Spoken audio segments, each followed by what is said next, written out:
Sobre este tema, para platicar un poco más a fondo sobre este tema del teletrabajo, del home office. Vamos a enlazarnos con Jorge Sales Boyoli. Él es director del bufete Sales Boyoli, que bueno, pues conoce de este tema. Jorge, muchas gracias por atendernos. Muy buenos días. Hola, muy buenos días a todos. ¿Cómo están? Pues vamos empezando. La primera pregunta es sobre este tema del teletrabajo, del home office. La pandemia nos obligó a trabajar en casa y ahora la ley nos obliga. ¿Cómo llegamos a esta transición?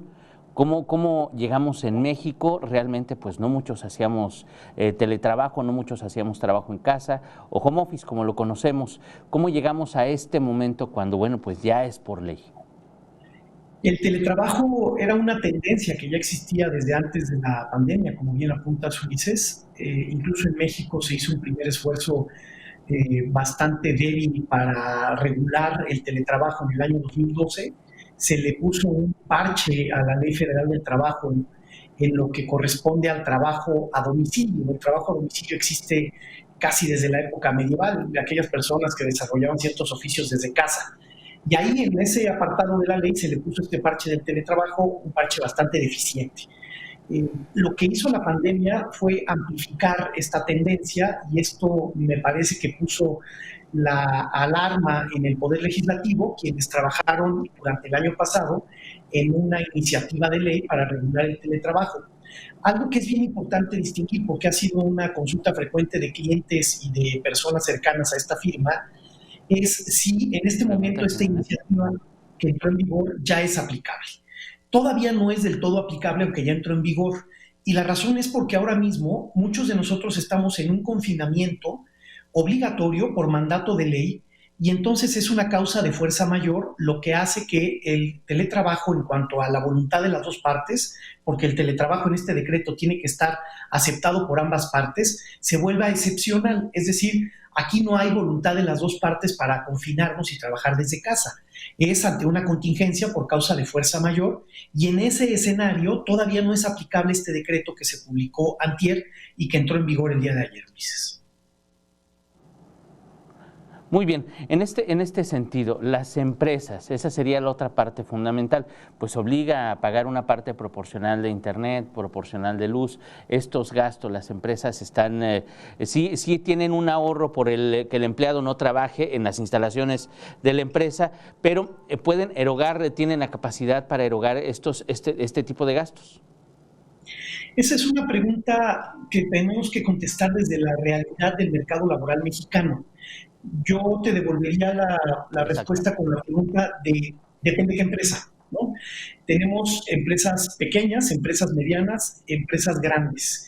Y cada una de ellas tiene una realidad totalmente asimétrica. Algunas de ellas están ahorrando gastos, pero están teniendo otro tipo de erogaciones en inversiones tecnológicas o en pagos de renta o en renegociaciones de renta.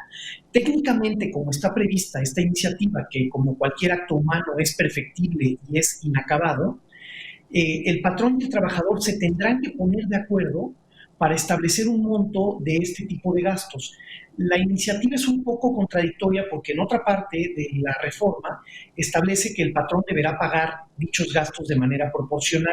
Lo que hemos estado aconsejando a nuestros clientes en la firma es ponerse de acuerdo entre empleador y entre trabajador para buscar buscar acuerdos en donde se establezca una cifra fija y no tener que entrar a un detalle pues que es casi morboso, ¿verdad? De saber cuántas personas viven en tu casa, cómo utilizan el internet, cuánto gastas de luz, qué porcentaje de eso utilizas. En fin, creo que aquí lo que debe privilegiarse es los acuerdos entre patrones y trabajadores, entendiendo que este marco legislativo es una norma universal que servirá como una hoja de ruta para estas nuevas realidades, Ulises.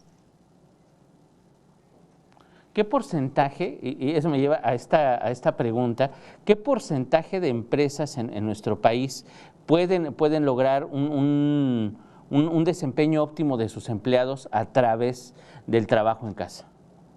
¿Hay algún estudio? Lamentablemente no contamos con ese nivel de, digamos, estadísticas por parte del INEGI, pero sí tenemos algunas pistas. Por ejemplo, el 99% de los empleadores de este país son empleadores que utilizan de 0 a 10 empleados.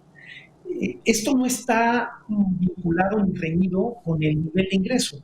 Pensemos en plataformas digitales que a lo mejor tienen 1 o 2 empleados y que tienen a lo mejor los recursos y los ingresos para implementar este tipo de trabajo de manera remota.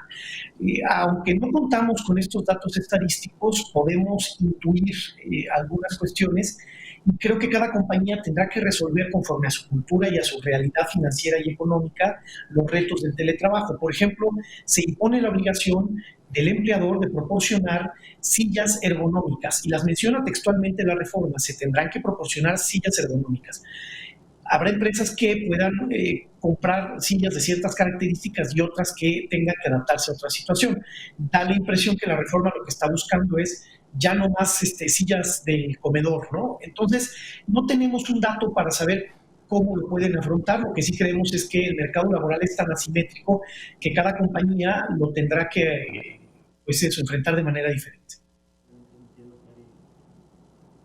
Híjole, pues sí está complicado, son muchos los requisitos, la realidad que vivimos en nuestro país, pues todavía nos falta mucho para llegar al óptimo y precisamente en esta proyección, ¿hay algún estimado ahora que empezamos a hacer teletrabajo, que empezamos a hacer trabajo en casa, que ahora que está ya por ley, ¿hay algún estimado cuándo México podría llegar a un estatus óptimo en este sector, en este rubro, comparado con otros países? Digo, no estamos ni cerca de Europa, ni cerca de Estados Unidos o de otros países, pero que podamos acercarnos en la tecnología, en la comodidad, en los sueldos, a un nivel óptimo en este sentido. Bueno, el mercado laboral mexicano es un mercado sumamente versátil, sumamente heterogéneo, y yo creo que tendríamos que atacar esta pregunta o responder esta pregunta desde distintas ópticas.